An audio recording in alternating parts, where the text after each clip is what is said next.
Takže teď už se mi to nahrává, doufám, že jo. Takže nazdar lidi, vítám vás u mého dalšího videotutoriálu a v dnešním videotutoriálu vám ukážu, jak si zahrát Minecraft varezácky i s tím novým launcherem, který jakoby to zakazuje, abyste se nemohli zahrát varez, že jo. Samozřejmě už to prostě někdo cracknul. Já vám ukážu, jak pomocí toho cracku si to s těma zahrát Minecraft s těma koněma, s těma novýma věcma, prostě všechno všema. Takže první, co uděláte, prostě jde na můj prostě můj soubor stáhnete. Stáhnete si ho a otevřete a ukážu se vám tohle slovo, tady bude prostě Minecraft 1.6 crackit.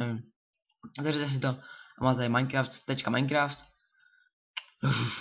Pak tohle a tady prostě jak tady píše anglicky, jak to všechno udělat. Takže pokud nechcete si poslouchat dál moje video, tak můžete tady dostat od tady toho, ale jak chcete, takže další, co máte tady, to si necháte otevřít, si to a pustíte si, otevřete si procento, updata, procento.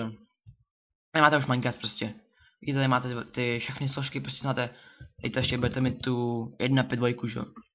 Všechny ty věci z toho smažete a hodíte tam tyhle z toho, ne tohle sakra. Tyhle z tečka Minecraft tam všechno hodíte. Sam tam jako skopíruje, máte to tady. Vidíte to, vlastně nebudete nic dělat. Zavřete to. Teďka další věc. To je Minecraft.x dáte na plochu.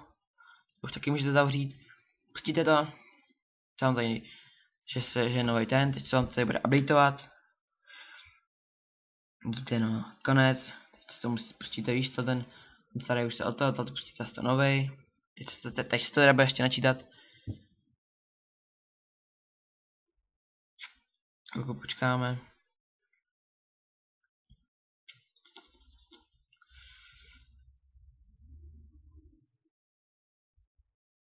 Je to hotový, tady se nám prostě jméno, že jo. Tady máte jakože kolik to prostě jakože kolik to bude brát ramek. Můžete nastavit. Dám hrát.